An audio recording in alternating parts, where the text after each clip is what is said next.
राम राम जी। तीरथ व्रत और दान कर मन में धरे गुमान, नानक निहफल जात यह ज्यों कुंचर स्नान।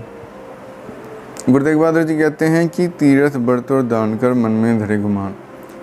जो व्यक्ति तीर्थ करता है, तीर्थों की यात्रा करता है, व्रत करता है और दान पुण्य करता है, लेकिन ये सब करके मन में गुमान धारण कर लेता है, मन में अहंकार आ जाता है कि मेरे जैसा दानी और कोई नहीं, मेरे जैसा पवित्र आत्मा और कोई नहीं, मेरे जैसा तीर्थ यात्रा करने वाला कोई नहीं। वो मूर्ख है। जो उसने पुण्य प्राप्त किया होता है वो अपने अहंकार के कारण खो देता है। किस प्रकार? नानक निष्फल जाते हैं ज्यों कुंचर स्नान।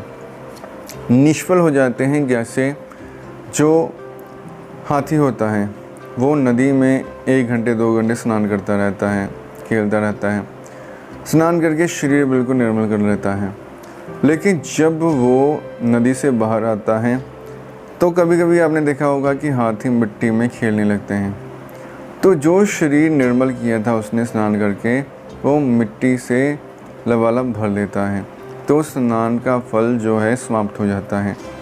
उसी प्रकार जैसे तीर्थ जब तब दान करके मन में कुछ शुद्धि आती है, कुछ अंतःकरण शुद्ध होता है, कुछ परमात्मा के निकट जीव पहुंचता है। लेकिन अगर अहंकार आ गया कि ये मैंने किया है, तो वो अहंकार उस निकटता को ग्रस लेता है, उतना ही व्यक्ति दूर हो जाता है, क्योंकि अहंकार परमात्मा को बिल्कुल भी पसंद नहीं है। अहंकारी व्यक्ति का अहंकार परमात्मा पलों में तोड़ देते हैं। जैसे नारद जी थे, उनको अहंकार हो गया कि मैंने तो काम को जीत लिया, शिव जी ने तो काम को भस्म किया था, मैंने तो जीत लिया। लेकिन विष्णु जी ने माया रच दी और उनके जो अहंकार था उनको तोड़ दिया। इस प्रकार अनेक जो घटनाएं हैं, अनेक ऐतिहासिक घटनाएं हैं, जिसमें कई भक्तों के अहंकार को परमात्मा ने तोड़ा है।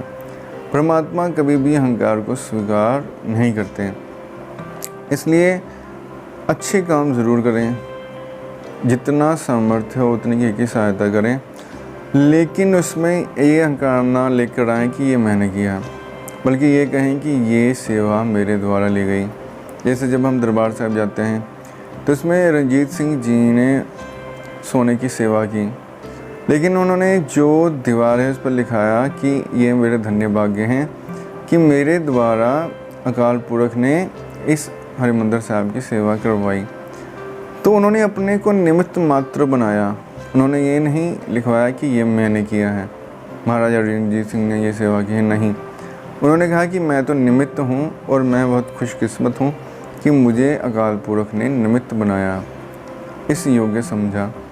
तो यही धारणा हमारे मन में होनी चाहिए कि हम केवल निमित्त हैं, जो शुभ कर्म हमारे हाथ से होते हैं वो परमात्मा की कृपा से हो रहे हैं। धन्यवाद।